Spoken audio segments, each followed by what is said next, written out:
नमस्कार फ्रेंड। देखो ये क्वेश्चन बहुत ही इंपॉर्टेंट है तो ये 2 मार्क्स का, पर अगर आप पहले से नहीं करके जाओगे ना, you won't be able to solve this question in the paper. अगर सॉल्व करोगे भी तो it will take more time. हमें यहाँ पे देखो, मैं फटाफट बताता हूँ क्या करना है। We need to find the perimeter of the shaded part. तो मैं फटाफट आपको बता दूं कौन सा है पेरीमीटर का part. That is equal to, अगर मैं इसकी पेरीमीटर ऑफ शेडेड पार्ट की बात करता हूं तो मुझे क्या फाइंड करना है, दैट इज बी सी।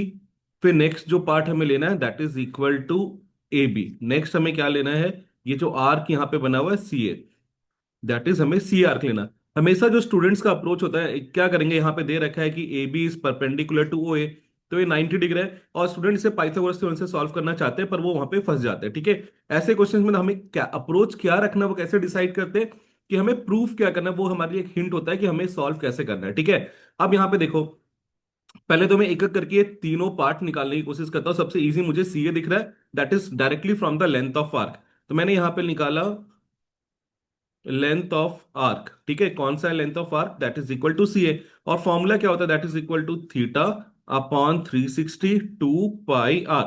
तो यहां पे देखो कुछ कैंसिल हो रहा है, this is one time and this is 180। तो इसकी वैल्यू क्या हो जाएगी, pi up theta upon 180 pi R. Clear हो गया, एक पार्ट हमने काम कर लिया, हमें इसकी वैल्यू आ गया। ठीक है, नेक्स्ट में ए बी पे आता हूं। हमें पता है ये एक राइट एंगल ट्राइंगल है, इसका मतलब थीटा भी दे रखा है।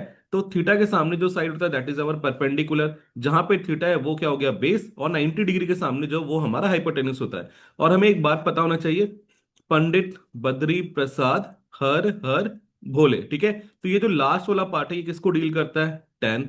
ये स्टार्टिंग वाला पार्ट साइन को डील करता है, और ये कॉस को। ये जब मैं ट्रिग्नोमेट्री क्लियर करूंगा तो वहां पे कंफर्म, यहाँ पे भी हम इसको यूज करेंगे। ठीक है, अब देखो ए बी कौन सा है, परपेंडिकुलर। ओ बी क्या है, बी। पी और बी किससे रिलेटेड है, टेन से। तो हम यहाँ पे लिखेंगे directly tan theta is equal to P upon B. tan theta को एज इट इज रहने दो बिकॉज हमारे पास कोई एंगल की वैल्यू नहीं है। पी क्या है यहाँ पे, ए बी के इक्वल है, तो मैंने यहाँ पे लिख दिया ए बी। ठीक है, बी किसके इक्वल है, ओ ए, दैट इज आवर रेडियस, तो मैंने यहाँ पे लिख दिया रेडियस। ठीक है, तो हम ए बी निकाल सकते क्रॉस मल्टीप्लाई करके। A B is equal to, इसके से क्रॉस कर लो, that is equal to R tan theta. तो हमारा ए बी का भी फाइंड आउट हो गया। ठीक है, नेक्स्ट हमें जो फाइंड करना है वो क्या फाइंड करना है, बी सी। अब बी सी के लिए देखो क्या है, एक तो हमारे पास रेडियस पड़ा है जो कि हमारा बेस है, और ये हाइपोटेन्यूस है। बेस और हाइपोटेन्यूस अगर नीचे की तरफ से देखोगे तो ये क्या होता है, सेक थीटा। ठीक है, तो मैंने यहाँ पे लिखा क्योंकि ऑप्शन हमें यहाँ पे भी देखो सेक थीटा चाहिए। हमने लिखा sec theta is equal to hypotenuse upon base. तो यहाँ पे वैल्यू प्लग इन करो, सेक थीटा जो h है that is equal to BO है, और बेस क्या है, that is equal to radius. तो हमारे पास जो बीओ आ गया, BO is equal to R sec theta. ठीक है, अब यहाँ पे कोई दिक्कत, अब प्रॉब्लम क्या है, मुझे बीओ नहीं चाहिए, मुझे क्या चाहिए था, बीसी चाहिए था। ठीक है, तो मैं लिख सकता हूं बीसी इज इक्वल टू ओबी या बीओ माइनस ओसी। अब देखो ओबी की वैल्यू आपको पता है that is equal to R sec theta, minus OC क्या है, OC is also your radius. ठीक है, ये रहा रेडियस। अब यहाँ पे देखो आपको दिख रहा है आर कॉमन है, तो मैंने आर कॉमन ले लिया, ये क्या आ गया, सेक थीटा माइनस वन।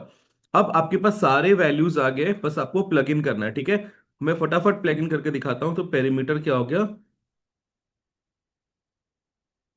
हमारे पास पेरीमीटर क्या हो गया, पेरीमीटर इज इक्वल टू, सबसे पहले बात देखो पेरीमीटर में क्या है, हमें बीसी। बीसी की वैल्यू मैंने क्या निकाला, आर ब्रैकेट में सेक थीटा माइनस वन निकाला। ठीक है, नेक्स्ट अब आ जाओ, ए बी क्या लिखा हुआ है, मैंने ए बी क्या निकाला, that is equal to R tan theta, ये लिख दिया मैंने, आर टेन थीटा। ठीक है, प्लस हमें ए सी आर्क चाहिए, दैट इज इक्वल टू, हमने उसकी वैल्यू क्या निकाली है, थीटा अपॉन 180 पाई आर। अब इन गौर से देखोगे इन सब चीज में आपको एक कॉमन दिखाई दे रहा होगा, वो कॉमन क्या है, पाई आर, आर और ये आर है। इस आर को कॉमन ले लो, यहां पे क्या बचा आपके पास, sec theta minus one. R अगर कॉमन ले लोगे तो यहां पे क्या बच गया, टेन थीटा। और यहां पे क्या बचा, theta upon 180 degree into pi. अगर आप गौर से देखोगे आर यहाँ पे बाहर, we have proved it. Next यहाँ पे देखो टेन थीटा, वो भी हमने यहाँ पे प्लस टेन थीटा प्रूव कर दिया, plus sec theta minus one, ये रहा sec theta minus one, and theta pi upon 180, ये रहा theta pi upon 180, that's it. और मैं आपको बताना चाहता हूँ, इवनिंग में ट्यून रहोगे, मैं आपको बताऊंगा ऐसे पेपर्स, इंस्टेंट ऑफ सॉल्विंग आपने बहुत सारा ओसवाल अरिहंत सॉल्व कर रखा है, ऐसे क्वेश्चंस आपको वहां नहीं मिलेंगे। Better to solve the KV pre board paper. अगर आप केवी प्री बोर्ड पेपर कर लेते हो ना, you will not miss a single question. मैं आपको नेक्स्ट लिंक शाम को पोस्ट करूंगा जिसमें आपको बताऊंगा कहां से वो केवी पेपर हमें लेना। ये भी जो मैंने क्वेश्चन दिया, इट इज फ्रॉम द